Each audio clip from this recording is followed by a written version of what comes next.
Sabi sa akin ng nanay ko noong bata pa ako na kung hahampasin mo ang iba, huwag mo silang hampasin sa mukha. Kung pupunahin mo ang iba, huwag mong punahin ang mga pagkukulang nila. At tumatagal at gumaganda ang pagkakaibigan sa pananahimik sa mga kasalanan ng mabubuting kaibigan. Sinabi niya sa akin na kapag may napansin akong problema sa ibang tao, huwag na huwag ko raw itong babanggitin sa kanila ng harapan dahil magdudulot ito ng hindi magandang reaksyon at kailangan kong magbulag-bulagan sa lahat ng bagay para mapanatili ang magandang pakikipag-ugnayan sa iba. Mula noon, isinapuso ko ang mga sinabi ng nanay ko. Kahit sa eskwela o sa piling ng mga kamag-anak at kaibigan, hindi ako kailanman nagsalita tungkol sa mga problema ng ibang tao kapag napapansin ko ang mga ito. Naalala ko noong nasa middle school ako, sinabi sa akin ng katabi ko sa mesa na iniisip daw ng iba na medyo sutil at dominante siya at ayaw ng mga itong makasama siya. Tinanong niya ako kung totoo bang ganoon siya. Sa totoo lang, alam kong mayroon siyang ganoong mga problema at gusto ko sanang sabihin sa kanya ang totoo. Pero naisip ko, kung sasabihin ko sa kanya ang totoo, mapapahiya kaya siya at aayaw nang makasama pa ako? Kaya salungat sa iniisip ko, sinabi ko, sa tingin ko, hindi naman. Huwag kang makinig sa sabi-sabi ng iba. Pagkarinig nito, masayang sinabi ng katabi ko sa mesa. Sabi ko na nga ba, mas mabuti ka talaga kaysa sa kanila. Palagi akong inaayawan ng iba. Ikaw lang ang nakakaunawa sa akin. Pagkatapos niyon, mas lalo pang gumanda ang relasyon namin. Inisip ko na iyon ang mabuting paraan ng pag-asal. Kalaunan, tinanggap ko ang gawain ng makapangyarihang Diyos sa mga huling araw at nagsimulang gumawa ng tungkulin ng paggawa ng imahe sa iglesia. Medyo mahina ang technical na kasanayan ni Sister Chloe. Kapag pinag-uusapan namin ang mga ideya sa disenyo, palagi namin siyang tinatanong kung may mga problema siya at matiyaga naming sinasagot ang mga tanong niya. Akala ko, sa ganoong paraan ay mabilis siyang uunlad. Pero kalaunan, natuklasan ko na pagkatapos naming pag-usapan ang mga ideya, hindi agad nagsisimulang gumawa si Chloe. Sa halip, makikinig muna siya ng mga himno sandali. At pagkatapos, ay gumugugol ng oras sa pagbabrowse sa internet ng mga balitang walang kinalaman sa tungkulin niya. Sa huli, hindi pulido ang mga imaheng ginawa niya. Nakita kong pabasta-basta siya sa paggawa ng tungkulin niya, kaya gusto ko sanang tukuyin ang mga problema niya. Sa isang pagtitipon, tinanong ko si Chloe kung bakit napakabagal niyang gumawa ng mga imahe. Sabi niya, dahil daw nahihirapan siya. Sabi ko, kung nahihirapan ka, dapat kaagad kang makipag-usap sa amin. Sa ganoong paraan, malulutas kaagad ang mga problema at hindi maaantala ang pag-usad. Noong una, gusto ko sanang ilantad kung gaano siya naging pabasta-basta sa paggawa ng tungkulin niya sa mga panahong iyon. Pero napansin kong nawawala na siya ng pasensya, kaya nilunok ko na lang ang mga sasabihin ko sana. Pagkatapos, kinausap din ng ibang mga sister si Chloe para makipagbahaginan. Pero sinabi niyang hindi ko raw iniintindi ang mga paghihirap niya at masyado akong maraming hinihingi sa kanya. Pero tinanggap daw niya ito mula sa Diyos at babaguhin niya ang kanyang saloobin sa paggawa ng tungkulin. Medyo nag-alala ako pagkarinig nito. At naisip ko, ngayong may masamang palagay na sa akin si Chloe, paano na kami magkakasundo sa hinaharap? Iisipin kaya ng ibang mga sister na masama ang pagkatao ko at wala akong malasakit. Pagkatapos, napansin kong bumilis ang paggawa ni Chloe ng mga imahe kaysa dati at inakala kong medyo nagbago na siya. Pero makalipas ang ilang araw, natuklasan kong hindi pa rin siya nag-aapura sa paggawa ng mga tungkulin niya at nanonood pa nga siya ng mga video ng mundong walang pananampalataya. Madalas din siyang magreklamo. Nagsasabi ng mga bagay tulad ng, laging sinasabi ng supervisor na maging malikhain tayo. Pero hindi naman ganoon kadali iyon. Kapapasok lang nating lahat sa tungkuling ito. Hindi ba't ang sobrang dami ng hinihingi sa atin ay pagpilit lang sa ating gawin ang mga bagay na higit sa kapabilidad natin? At sa tuwing gagawa ako ng isang larawan, palaging napakaraming problema ang napupuna. Masyado naman siyang mabusisi sa mga detalye. Bagamat madalas namin siyang pinipigilan ng isa pang sister sa pagsasabi ng mga negatibong bagay na ito, hindi pa rin siya gaanong nagpipigil. Alam kong dapat kong himayin ang kalikasan at mga kahihinatnan ng mga kilos niya. Kung hindi, makakaapekto pa siya sa ibang mga sister sa paggawa ng mga tungkulin nila. Pero sa tuwing naiisip ko ang masamang palagay na nabuo niya laban sa akin noong huli kaming mag-usap, at kung paano pa niya sinabi sa harap ng ibang mga sister na pinipilit ko siyang gawin ang mga bagay na hindi niya kaya, nag-alinlangan ako. Naisip ko, paano kung ipagpatuloy kong ilantad at himayin ang mga problema niya at masira ang relasyon namin? Siguro, dapat iulat ko na lang ang sitwasyon niya sa supervisor. Pero, kung malalaman ito ni Chloe, iisipin ba niyang sinasaksak ko siya sa likod at sasabihing masama ang pagkatao ko? Matapos itong pag-isipan, wala pa rin akong lakas ng loob na tukuyin at iulat ang mga problema niya. Hindi nagtagal, nalaman ng supervisor na matagal nang pabasta-basta sa paggawa ng tungkulin si Chloe, kaya binago niya ang pagkakatalaga ng tungkulin nito. Pinungusan din ako ng supervisor. Sabi niya, nakita mong matagal nang pabasta-basta sa paggawa ng tungkulin si Chloe at nagkakalat pa ng pagkanegatibo. Pero hindi mo siya inilantad o iniulat. Isa kang mapagpalugod ng tao at hindi mo man lang pinrotektahan ang gawain ng iglesia. Masyado kang makasarili. Dapat mo itong pagnilayan ng mabuti. Ang mga salita ng supervisor ay parang sunod-sunod na sampal sa mukha ko. Noong sandaling iyon, desperado akong lamunin na lang ng lupa. Kalaunan, sa tuwing naiisip ko ang sinabi ng supervisor, hindi ako mapalagay. Paulit-ulit kong tinatanong sa isip ko, bakit wala akong lakas ng loob na ilantad o iulat ang mga problema ni Chloe? Isang araw sa aking mga devosyonal, nabasa ko ang mga salita ng Diyos at nagkamit ako ng kaunting pagkaunawa tungkol sa kalagayan ko. Sabi ng makapangyarihang Diyos, karamihan sa mga tao ay handang hangarin ang katotohanan at nais na isagawa ang katotohanan.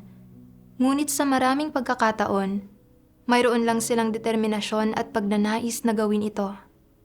Gayunpaman, sa loob-loob nila, hindi pa nagiging buhay nila ang katotohanan.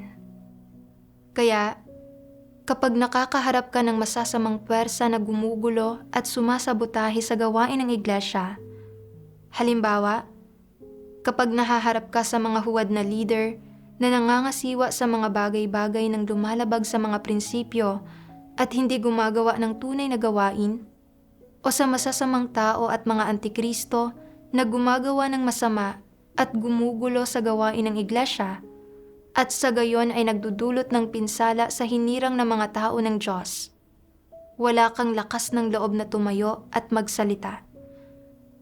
Bakit wala kang ganitong lakas ng loob? Dahil ba matakutin ka o hindi mahusay magsalita? O hindi ka ba nangangahas na magsalita dahil hindi mo nakikita ng malinaw ang mga bagay-bagay? Hindi ito dahil sa alinman sa mga bagay na ito. Pangunahin itong bunga ng pagkakalimita sa iyo ng iyong mga tiwaling disposisyon. Ang isa sa mga tiwaling disposisyon na iyong ibinubunyag ay isang mapanlinlang na disposisyon. Kapag may nangyayari, ang una mong isinasaalang-alang ay ang sarili mong mga interes, ang mga kahihinatnan ng iyong mga kilos, at kung magiging kapaki-pakinabang ba ang mga ito sa iyo. Isa itong mapanlinlang na disposisyon, hindi ba? Ang isa pa ay isang makasarili at napakababang disposisyon. Iniisip mo, ano ang kinalaman sa akin ng pamiminsala nila sa mga interes ng sambahayan ng Diyos? Hindi ako leader. Kaya bakit ako makikialam? Walang kinalaman ito sa akin at hindi ko ito responsibilidad. Ang gayong mga kaisipan at salita ay hindi isang bagay na sinasadya mong isipin, kundi nabubuo ng hindi mo namamalayan. Ito ang mga tiwaling disposisyon na ibinubunyag ng mga tao kapag nahaharap sila sa isang issue. Pinamamahalaan ng mga tiwaling disposisyong ito ang iyong mga kaisipan. Iginagapos ng mga ito ang iyong mga kamay at paa at kinokontrol kung ano ang iyong sinasabi. Sa puso mo, gusto mong tumayo at magsalita, ngunit mayroon kang mga alinlangan. At kahit pa magsalita ka, nagpapaligoy-ligoy ka at nag-iiwan ng puwang para makalusot ka. O nag-aatubili kang sabihin ang totoo at sadyang hindi mo sinasabi ang katotohanan. Nakikita ito ng mga taong may pagkilatis. At sa realidad, alam mo rin sa puso mo na hindi mo nasabi ang lahat ng dapat mong sabihin, na hindi ka nagkamit ng mga resulta, na iniraraos mo lang ito, at na hindi pa nalulutas ang problema. Hindi mo natupad ang iyong responsibilidad. Subalit mapagmagaling mong sinasabi na natupad mo na ito, o sinasabi mong hindi mo nakita ng malinaw ang mga bagay-bagay noong panahong iyon. Umaayon ba sa mga katunayan ang mga pahayag na ito? Iyan ba talaga ang iniisip mo? Hindi ka ba ganap na nasa ilalim ng kontrol ng iyong mga satanikong disposisyon? Hindi mo na hawak ang iyong sinasabi at ginagawa. Hindi mo masabi kung ano talaga ang iniisip mo o masabi ang totoo kahit na gusto mo. Hindi mo maisagawa ang katotohanan kahit na nais mo. Hindi mo matupad ang mga responsibilidad na dapat mong gawin kahit na gusto mo. Lahat ng iyong sinasabi, lahat ng iyong ginagawa, at bawat pag-uugali mo ay panlilin lang, at lahat ng ito ay pabaya. Ganap kang nagagapos at kinokontrol ng iyong mga satanikong disposisyon. Kahit na gusto mong tanggapin at isagawa ang katotohanan, hindi ikaw ang master ng iyong sarili. Kinokontrol ka ng iyong mga satanikong disposisyon at kaya namumuhay ka ayon sa mga disposisyong ito at sinasabi at ginagawa mo ang anumang gusto mo. Ganap ka ng naging isang puppet ng tiwaling laman. Ikaw ay naging isang kasangkapan ni Satanas. Habang pinagninilayan ko ang mga salita ng Diyos, parang sinaksak ang puso ko. Ako pala ang uri ng taong inilantad ng Diyos. Alam ko ang mga problema ni Chloe, pero hindi ako nangahas na ilantad o himayin ang mga iyon. Kahit may sinasabi ako, wala akong sinasabing may katuturan. Kalahati lang ang sinasabi ko at itinatago ko na ang iba sa loob ko, takot na mapasama ang loob ni Chloe. Para maprotektahan ang sarili ko at mapanatili ang relasyon ko sa kanya, nanatili akong tahimik tungkol sa mga problema niya. Napakamakasarili at napakamapanlinlang ko. Palaging pabasta-basta sa paggawa ng kanyang tungkulin si Chloe nang walang anumang palatandaan ng pagsisisi. Nagkakalat din siya ng pagkanegatibo sa mga kapatid. Ginagampanan niya ang papel ni Satanas. Bukod sa hindi ko siya pinigilan, pinagtakpan ko pa siya at hindi ko iniulat ang mga problema niya sa mga leader. Hindi ba't kumikilos ako bilang kasabwat at tagapagtanggol ni Satanas? Tinatamasa ko ang lahat ng bagay na galing sa Diyos, pero kinakagat ko ang kamay na nagpapakain sa akin at hindi ko man lang natupad ang anumang responsibilidad ko. Talagang hindi ako karapat-dapat na mabuhay sa harap ng Diyos.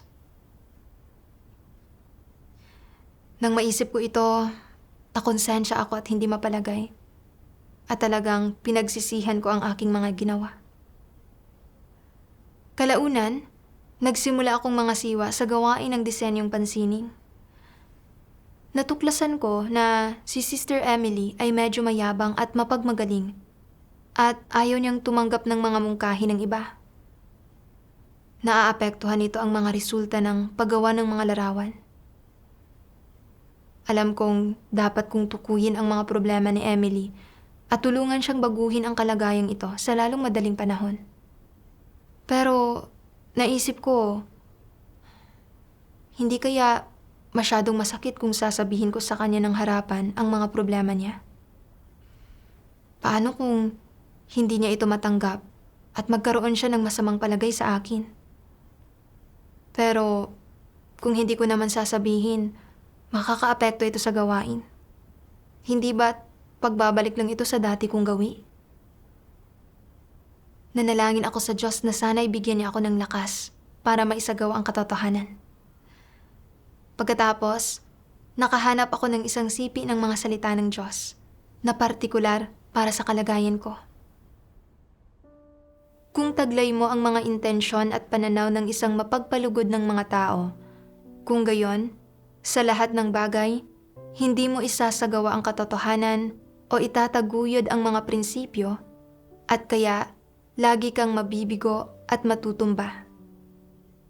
Kung hindi ka mapupukaw at hindi mo hahanapin ang katotohanan kailanman, isa kang hindi mananampalataya at hindi mo kailanman makakamit ang katotohanan at ang buhay.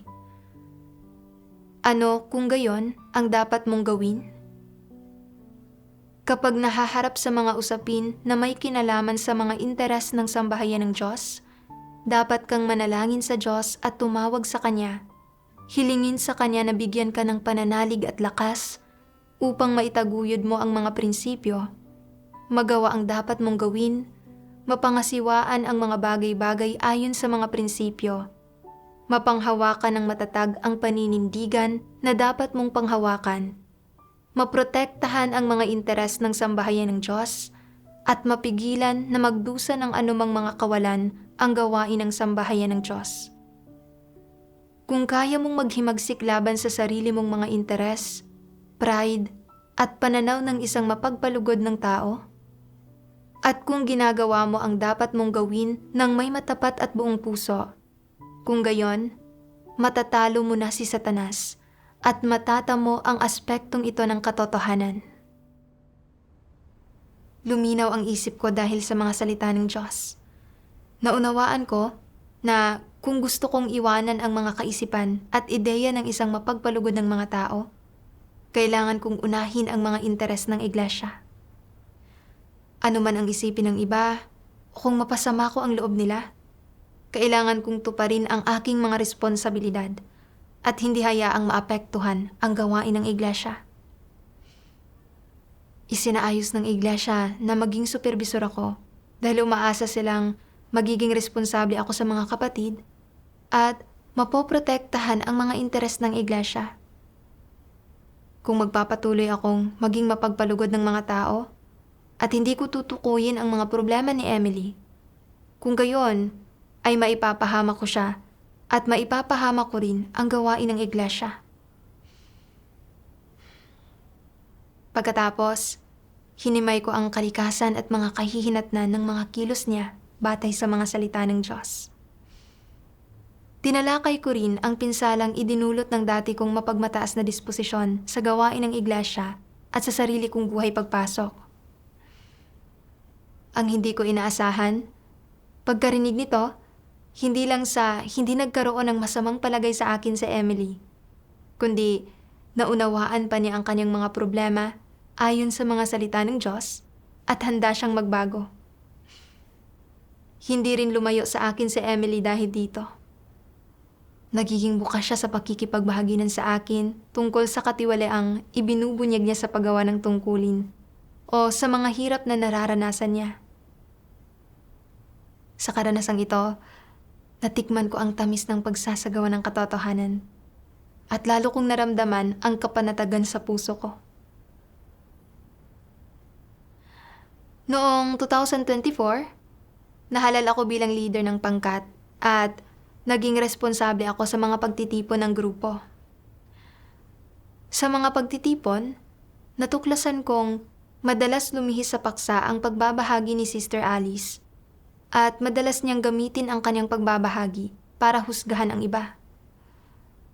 Minsan, pagkatapos basahin ang mga salita ng Diyos, hindi ginamit ni Alice ang mga iyon para unawain ang sarili niya. Sa halip, sinabi niyang may mapagmataas na disposisyon si Olivia at ilang beses na raw siyang nagbigay ng mungkahi kay Olivia noon. Pero lumaban ng husto si Olivia at nagsalita ng masakit na naglimita at puminsala sa kanya. Pagkatapos, ikinuwento niya kung paano niya tinulungan si Olivia dahil sa pagmamahal.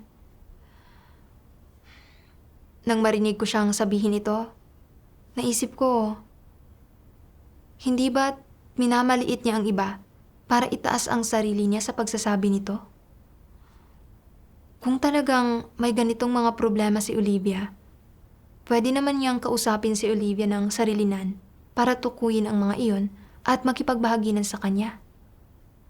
Hindi niya dapat gamitin ang pagtitipon para ibulalas ang sarili niyang sama ng loob. At saka, lumihis na ang pagbabahagi niya sa paksa ng pagtitipon. Kailangan ko siyang pigilan kaagad. Pero naisip ko,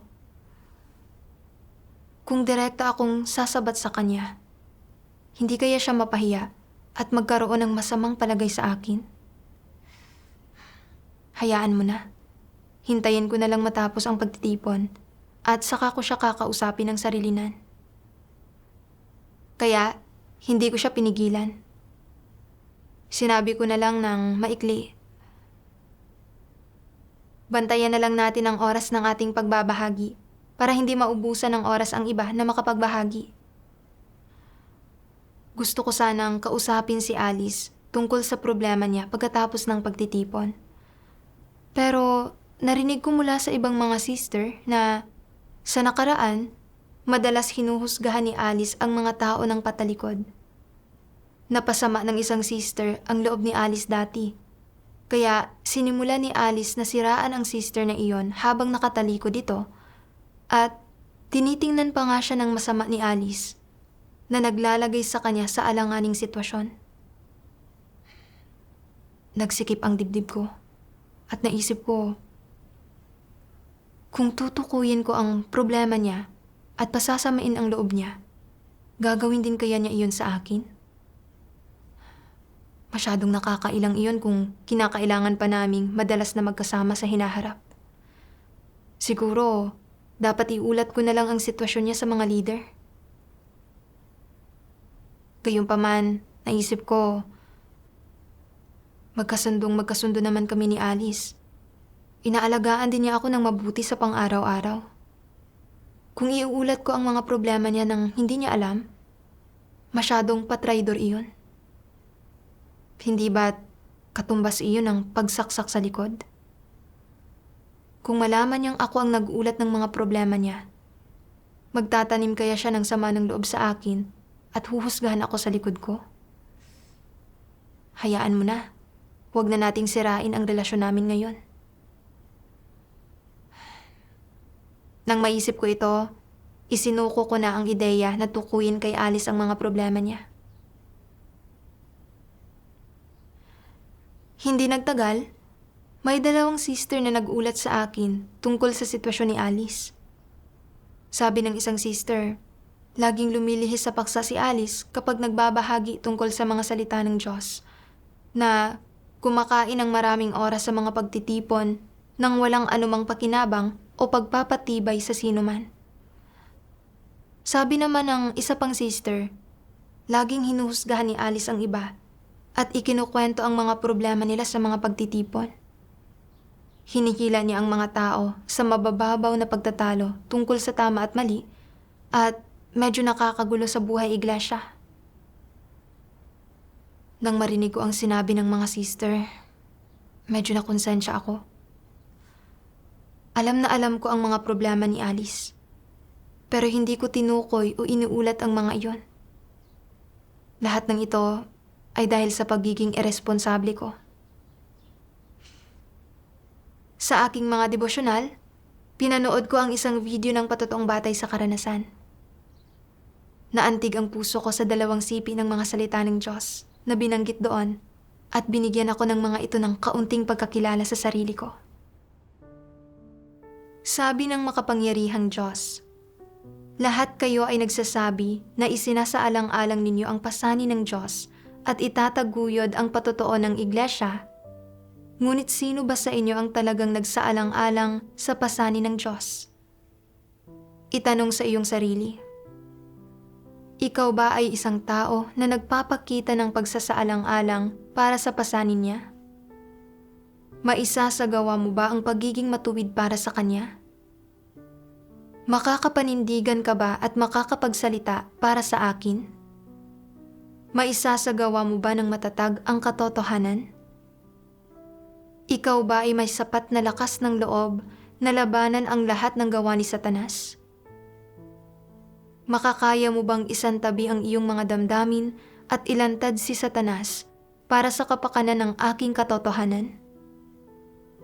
Mapahihintulutan mo ba ang aking mga layunin na matugunan sa iyo?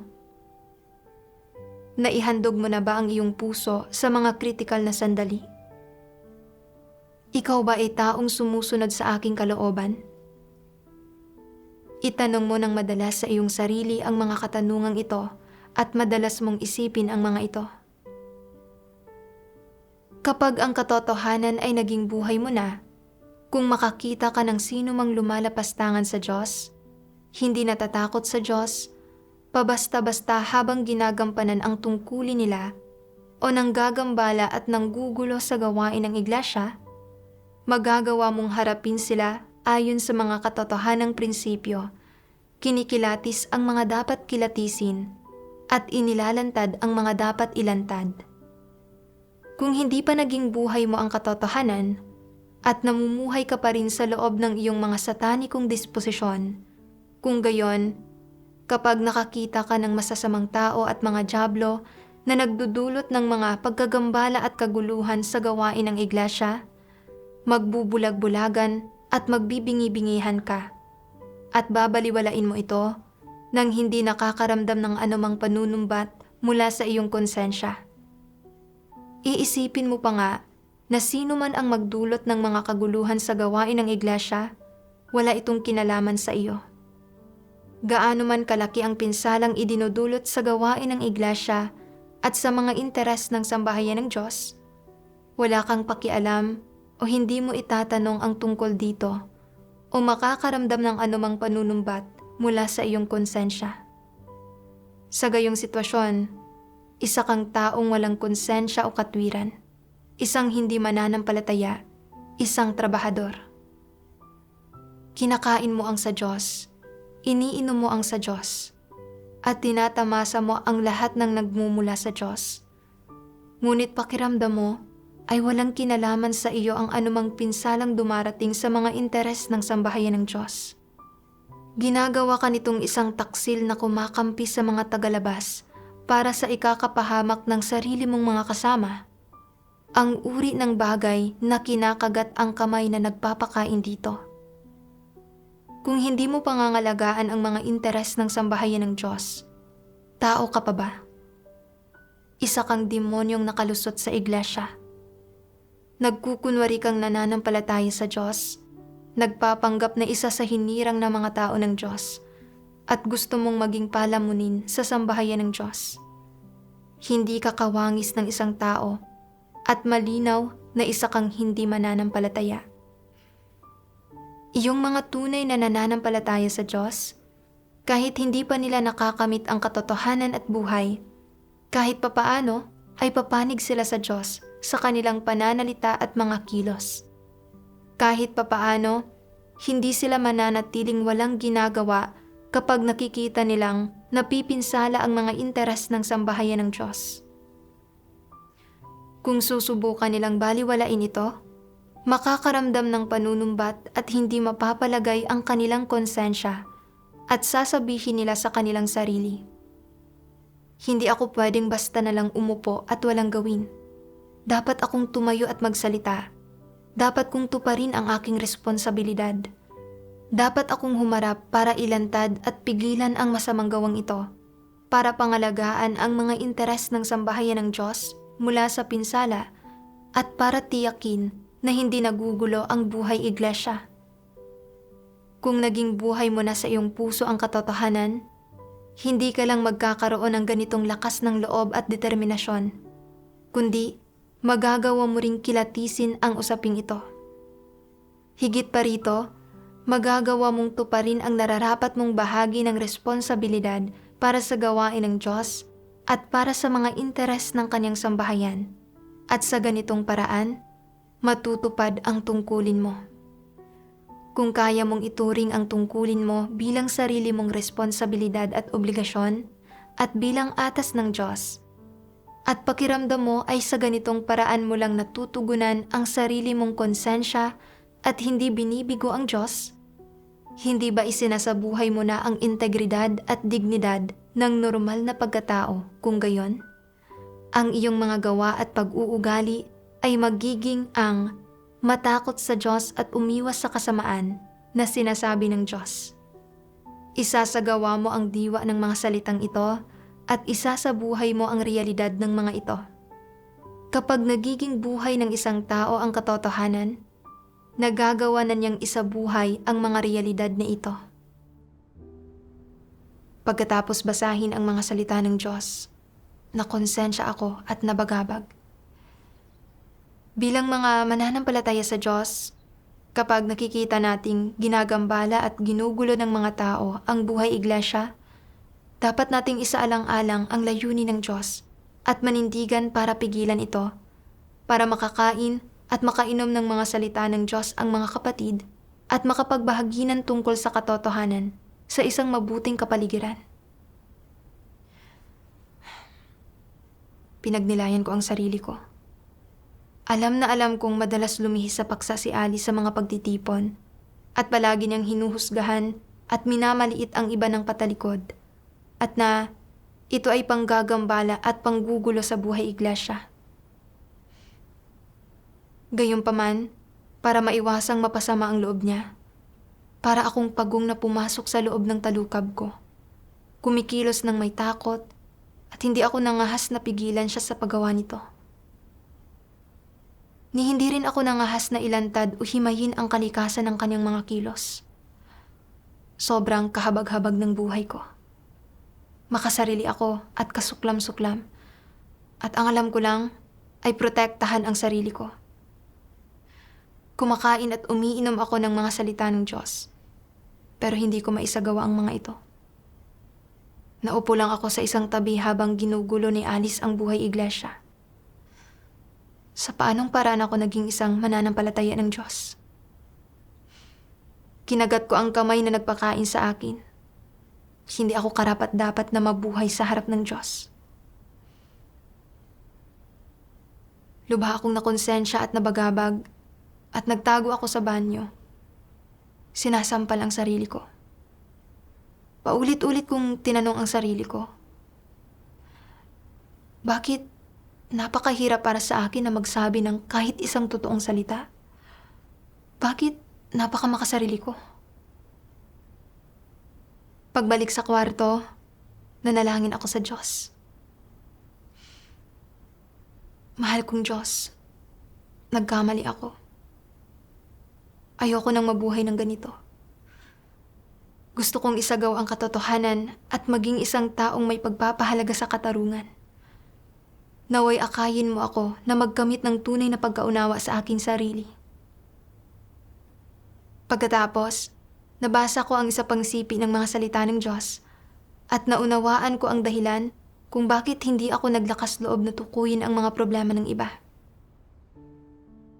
Sabi ng makapangyarihang Diyos, may isang doktrina sa mga pilosopiya para sa mga makamundong pakikitungo na nagsasabing, tumatagal at gumaganda ang pagkakaibigan sa pananahimik sa mga kasalanan ng mabubuting kaibigan. Nangangahulugan ito na para mapanatili ang mabuting pagkakaibigang ito, dapat manahimik ang isang tao tungkol sa mga problema ng kanyang kaibigan, kahit malinaw niyang nakikita ang mga iyon. Sumusunod siya sa mga prinsipyo ng hindi paghampas sa mga tao sa mukha o pagpuna sa kanilang mga pagkukulang. Nililinlang nila ang isa't isa. May mga bagay silang itinatago mula sa isa't isa at nagpapakana sila laban sa isa't isa. Bagamat alam na alam nila kung anong klaseng tao ang isa't isa, hindi nila iyon sinasabi ng tahasan, kundi gumagamit sila ng mga tusong pamamaraan para mapanatili ang kanilang ugnayan. Bakit nanaisin ng isang tao na ingatan ang gayong relasyon? Tungkol iyon sa hindi pagnanais na magkaroon ng mga kaaway sa lipunang ito, sa loob ng grupo ng isang tao na mangangahulugan ng madalas na paglalagay ng sarili sa mapanganib na mga sitwasyon. Dahil alam mong magiging kaaway mo ang isang tao at pipinsalain kanya matapos mong punahin ang kanyang mga pagkukulang o matapos mo siyang saktan, at dahil ayaw mong ilagay ang sarili mo sa gayong sitwasyon, ginagamit mo ang doktrina ng mga pilosopiya para sa mga makamundong pakikitungo na nagsasabing, kung hahampasin mo ang iba, huwag mo silang hampasin sa mukha. Kung pupunahin mo ang iba, huwag mong punahin ang mga pagkukulang nila. Batay rito, kung ganoon ang relasyon ng dalawang tao, maituturing ba silang tunay na magkaibigan? Hindi. Hindi sila tunay na magkaibigan, lalong hindi sila magkatapatang loob. Kaya, ano ba talagang klaseng relasyon ito? Hindi ba't isa itong batayang ugnayang panlipunan? Oo. Sa gayong ugnayang panlipunan, hindi pwedeng makipag-usap ang mga tao ng taos-puso, ni magkaroon ng malalalim na koneksyon, ni magsabi ng anumang gusto nila. Hindi nila masabi ng hayagan ang nasa puso nila o ang mga problemang nakikita nila sa ibang tao o ang mga salitang makakatulong sa ibang tao. Sa halip, pumipili sila ng magagandang bagay na sasabihin para manuyo sa iba. Hindi sila nangangahas na sabihin ang totoo o itaguyod ang mga prinsipyo. Kaya napipigilan ang iba na makabuo ng mga mapanlabang kaisipan tungkol sa kanila. Kapag walang sino mang nagiging banta sa isang tao, hindi ba't mamumuhay ang taong iyon ng medyo maginhawa at mapayapa? Hindi ba't ito ang layon ng mga tao sa pagtataguyod sa kasabihang, kung hahampasin mo ang iba, huwag mo silang hampasin sa mukha. Kung pupunahin mo ang iba, huwag mong punahin ang mga pagkukulang nila. Oo. Malinaw na ito ay isang baluktot at mapanlinlang na paraan para mamuhay, na may elemento ng pagiging mapagbantay, na ang layon ay pangalagaan ang sarili. Sa pamumuhay ng ganito, ang mga tao ay walang mga katapatang loob, walang matatalik na kaibigan na mapagsasabihan nila ng kahit anong gusto nila. Sa pagitan ng mga tao, mayroon lang pagbabantay laban sa isa't isa, pagsasamantala sa isa't isa, at pagpapakana laban sa isa't isa, kung saan ang bawat tao ay kinukuha ang kailangan nila mula sa ugnayan. Hindi ba't ganoon iyon? Sa ugat nito, ang layon ng kung hahampasin mo ang iba, huwag mo silang hampasin sa mukha. Kung pupunahin mo ang iba, huwag mong punahin ang mga pagkukulang nila, ay para hindi mapasama ang loob ng iba at hindi magkaroon ng mga kaaway, para protektahan ang sarili sa pamamagitan ng hindi pananakit sa sinuman. Isa itong taktika at pamamaraan na ginagamit ng isang tao para hindi siya masaktan. Kung titingnan ang ilang aspektong ito ng diwa nito, marangal ba na igiit sa wastong asal ng mga tao na kung hahampasin mo ang iba, huwag mo silang hampasin sa mukha. Kung pupunahin mo ang iba, huwag mong punahin ang mga pagkukulang nila. Positibo ba ito? Hindi. Kung gayon, ano ang itinuturo nito sa mga tao? Na kailangan ay hindi mo mapasama ang loob o masaktan ang sinuman, kung hindi, sa huli ay ikaw ang masasaktan. At gayon din na hindi ka dapat magtiwala kanino man. Kung sasaktan mo ang sinuman sa iyong mabubuting kaibigan, unti-unting magbabago ang inyong pagkakaibigan. Mula sa pagiging mabuti at pamilyar mong kaibigan ay magiging estranghero siya o isang kaaway. Anong mga problema ang talagang malulutas ng ganitong uri ng pagtuturo? Kahit na sa pamamagitan ng pagkilos sa ganitong paraan, hindi ka nagkakaroon ng mga kaaway at nawawalan pa nga ng iilan. Dahil ba dito ay hahangaan at sasang-ayunan ka ng mga tao at palagi kang ituturing na kaibigan? Ganap ba nitong natutugunan ang pamantayan para sa wastong asal? Sa pinakamainam, hindi na ito hihigit pa sa isa lamang pilosopiya para sa mga makamundong pakikitungo. Habang pinagninilayan ko ang mga salita ng Diyos, naunawaan ko na hindi ko maisagawa ang katotohanan at hindi ako nangahas na tukuyin ang mga problema ng ibang tao dahil malalim na nag-ugat sa puso ko ang mga satanikong pilosopiya at batas. Tinuruan ako ng mga magulang ko noong bata pa ako na kung hahampasin mo ang iba, huwag mo silang hampasin sa mukha. Kung pupunahin mo ang iba, huwag mong punahin ang mga pagkukulang nila. Tumatagal at gumaganda ang pagkakaibigan sa pananahimik sa mga kasalanan ng mabubuting kaibigan at sumambit ng mabubuting salita na umaayon sa mga damdamin at katwiran ng iba dahil naiinis ang iba sa pagiging prangka.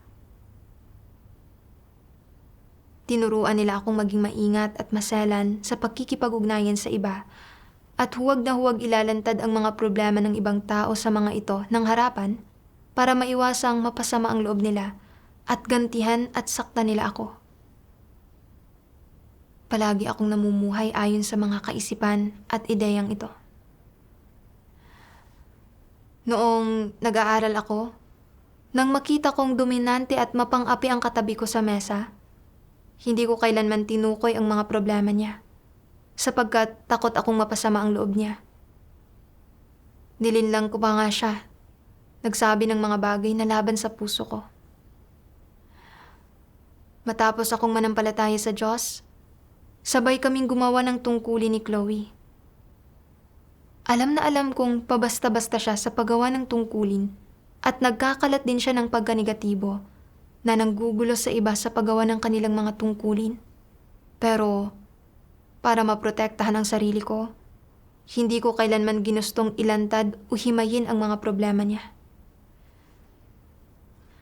Napansin kong madalas lumihis sa paksa si Alice sa kanyang pagbabahagi sa mga pagtitipon at hinuhusgahan pa niya ang iba.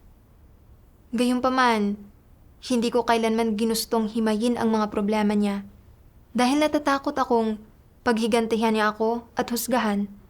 Kaya tumayo ako sa isang tabi at nanood lang ako habang ginugulo niya ang buhay iglesia. Sa pamumuhay ayon sa mga satanikong pilosopiya at batas, naging tuso at mapanlin lang ako at wala akong anumang sinseridad sa pakikisalamuha sa iba. Sa panlabas, mabait akong tao at maayos ang pakikitungo ko kina Chloe at Alice. Pero nang makita ko ang mga problema nila, hindi ko sila binigyan ng anumang tulong at hindi ako nagpakita ng anumang tunay na pagmamahal sa kanila. Ang kabaitan ko sa kanila ay pawang huwad at mapagpaimbabaw na naglalayong magpanatili ng ugnayan ng laman at makasundo sila. Talagang napakatuso at napakamapanlinlang ko.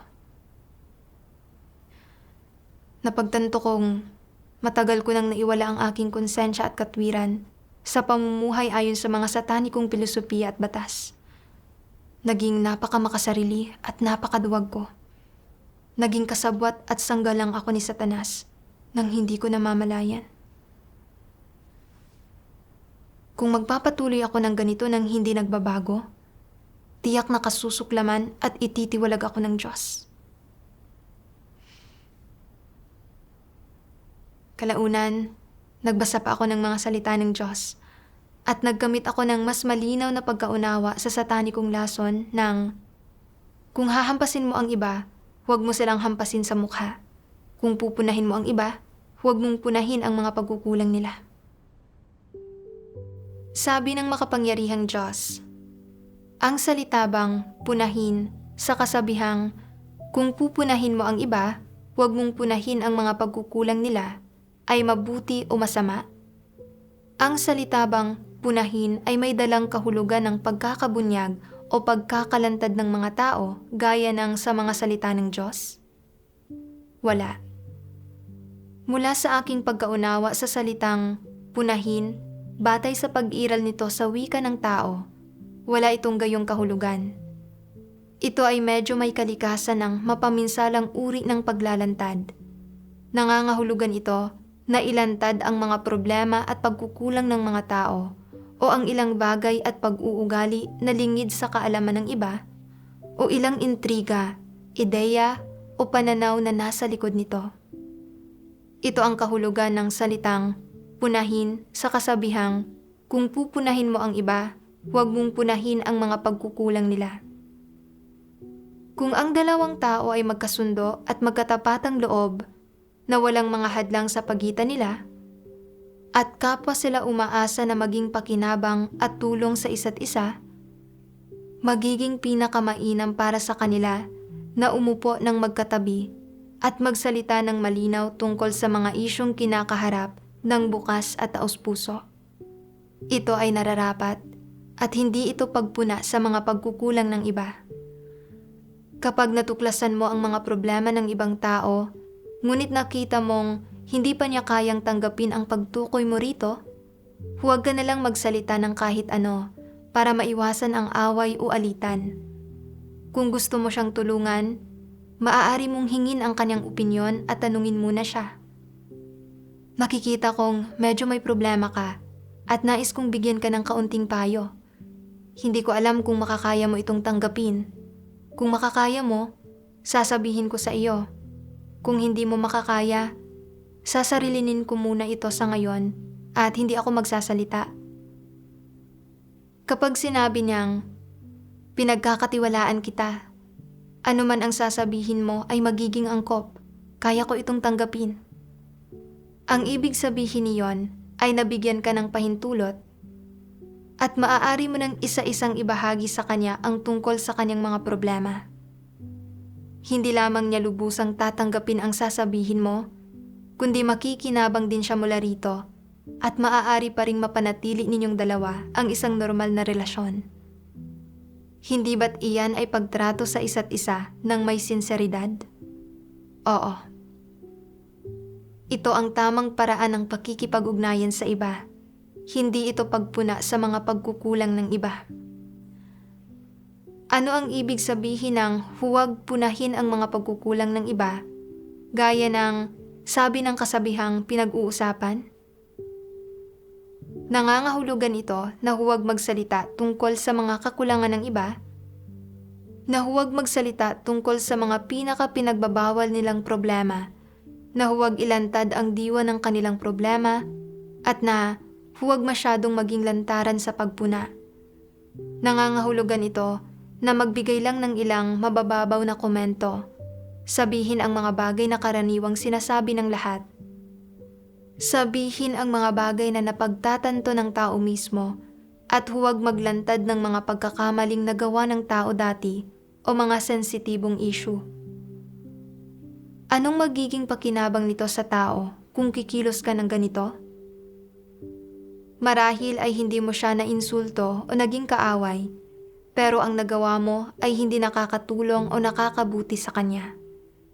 Kaya, ang mismong pariralang, huwag mong punahin ang mga pagkukulang ng iba, ay tuso, isang uri ng panlalansi, at hindi pagiging sinsero.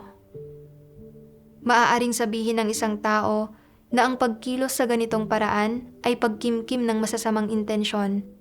Hindi ito ang tamang paraan ng pakikipag-ugnayan sa iba. Itinuturing pa nga ng mga walang pananampalataya ang kung pupunahin mo ang iba, huwag mong punahin ang mga pagkukulang nila bilang isang bagay na dapat gawin ng isang taong may marangal na moralidad. Malinaw na isa itong mapanlinlang na pamamaraan ng pakikipag-ugnayan sa iba na ginagamit ng mga tao para protektahan ang kanilang sarili. Hindi talaga ito isang tamang sistema ng pakikipag-ugnayan. Ang mismong hindi pagpuna sa mga pagkukulang ng iba ay kawalan ng sinseridad at marahil ay may lihim na intensyon sa pagpuna sa mga pagkukulang ng iba. Kahit papaano, ang hinirang na mga tao ng Diyos ay dapat magtaglay ng konsensya at katwiran at makisalamuha, makihalubilo, at makipagtulungan sa iba ayon sa mga prinsipyo at pamantayang hinihingi ng Diyos sa mga tao. Ito ang pinakamainam na pamamaraan. Nakapagpapalugod ito sa Diyos. Kaya, ano ang mga katotohanang prinsipyo na hinihingi ng Diyos? Na maging maunawain ang mga tao sa iba kapag ang iba ay mahina at negatibo, maging mapagsaalang-alang sa pasakit at mga paghihirap, at pagkatapos ay mag-usisa sa mga bagay na ito, mag-alok ng tulong at suporta, at basahan sila ng mga salita ng Diyos para tulungan silang malutas ang kanilang mga problema. Binibigyang daan silang makaunawa sa mga layunin ng Diyos at huminto sa pagiging mahina at dinadala sila sa harap ng Diyos.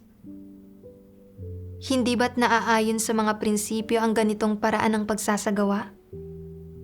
Ang pagsasagawa sa ganitong paraan ay naaayon sa mga katotohanang prinsipyo. Natural na ang ganitong mga uri ng ugnayan ay mas lalo pang naaayon sa mga katotohanang prinsipyo. Kapag ang mga tao ay sadyang nagsasanhi ng mga panggugulo at paggambala o sadyang ginagawa ng pabasta-basta ang kanilang tungkulin, kung nakikita mo ito at nagagawa mong ipaalam ang mga bagay na ito sa kanila, sawayin sila at tulungan sila ayon sa mga prinsipyo, naaayon ito sa mga katotohanang prinsipyo. Kung magbubulag-bulagan ka o kukonsintihin mo ang pag-uugali nila at pagtatakpan sila, at kung aabot ka pa nga sa pagsasabi ng magagandang bagay para purihin at hangaan sila, ang ganitong mga paraan ng pakikisalamuha sa mga tao, pagharap sa mga issue, at pangangasiwa sa mga problema ay malinaw na salungat sa mga katotohanang prinsipyo at walang batayan sa mga salita ng Diyos. Kaya, ang mga paraang ito ng pakikisalamuha sa mga tao at pagharap sa mga issue ay malinaw na diwasto at talagang hindi ito madaling matuklasan kung hindi hihimayin at kikilatisin ang mga ito ayon sa mga salita ng Diyos. Kinalag ng mga salita ng Diyos ang buhol sa puso ko. Dati, akala ko na ang pagtukoy sa mga problema at kakulangan ng ibang tao ay pagpuna sa kanila at makakasakit ito sa kanila. Ngayon, naunawaan ko na kung matuklasan nating may sino mang gumagawa ng tungkulin ng pabasta-basta o gumagambala at nanggugulo sa buhay iglesia, dapat tayong kumilos ayon sa mga prinsipyo at tukuyin ang mga problema nila kaagad. Kung kinakailangan, maaari natin silang pungusan.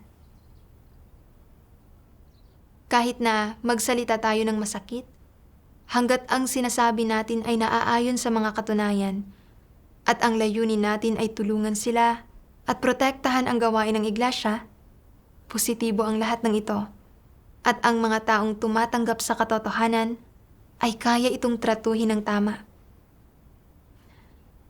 Kung pagkatapos pungusan, hindi nila ito tanggapin o hindi sila magsisi, maaari din natin silang iulat sa mga nakatataas na leader. Ang paggawa nito ay hindi pagpuna sa kanila o pagsaksak sa likod. Ito ay pagprotekta sa gawain ng iglesia.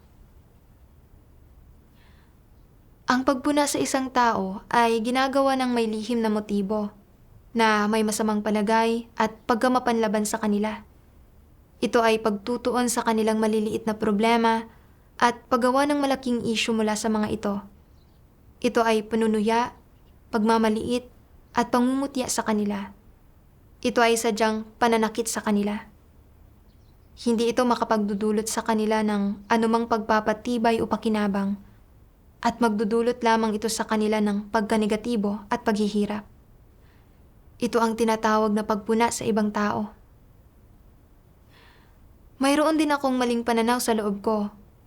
Naniniwalang ang pag-uulat ng mga problema ng ibang tao sa mga leader ay paggawa ng mga mapaminsalang akusasyon o pagsaksak sa likod. Sa katunayan, ang agarang pag-uulat ng mga problema kapag natuklasan ang mga ito ay pagprotekta sa gawain ng iglesia. Ito ay isang responsibilidad na dapat tuparin ng mga tao. Ang pagsaksak sa likod o paggawa ng mga mapaminsalang akusasyon ay pagbaluktot sa mga katunayan at pagkakalat ng walang batayang mga tsismis para siraan ang taong iyon ng patalikod. Ito ay naglalayong pahirapan ng iba para makamit ang sarili mong kasuklam-suklam na mga layon. Sa pagkakataong ito, natuklasan kong wala sa paksa ang pagbabahagi ni Alice sa mga pagtitipon at madalas niyang hinuhusgahan ang iba. Sinabi rin ng ibang mga sister na ito ang palagi ang pag-uugali ni Alice at kahit matapos ang maraming beses na pagbabahaginan tungkol dito, hindi pa rin siya nagbabago. Dapat ay tinukoy ko ang mga problema niya at dapat iniulat ko ang mga ito sa mga leader sa lalong madaling panahon para maunawaan nila kaagad ang kanyang sitwasyon at makagawa ng angkop na mga pagsasaayos batay sa kanyang pag-uugali. Ito ang tanging paraan para matiyak na hindi magugulo ang buhay iglesia. Pagkatapos ng isang pagtitipon, tinukoy ko ang mga problema ni Alice ayon sa mga salita ng Diyos. Inilantad ko na ang paraan niya ng paghusga sa iba sa mga pagtitipon ay nakakagulo sa buhay iglesia. Noong una, hindi ito tinanggap ni Alice. Pero at tubili niyang inamin ito matapos sumali ang ibang mga sister sa pakikipagbahaginan at paghimay sa mga problema niya. Umiyak pa nga siya at sinabi niyang ito nga ang problema niya. Pero hindi nagtagal, nalaman kong hinuhusgahan na naman niya ang iba sa harap ng isa sa mga kapatid na babae. Kaya iniulat ko ang sitwasyon niya sa mga leader ng iglesia. Inilantad at hinimay ng mga leader ang mga problema niya. At mula noon, hindi ko na siya nakitang umasal ng mapanghusga ulit. Nagpapasalamat ako sa Diyos sa pag-akay sa akin na makapagsagawa ng ilang katotohanan. Napakapanatag ng puso ko. Ang mga salita ng Diyos ang umakay sa akin sa mga pagbabagong ito.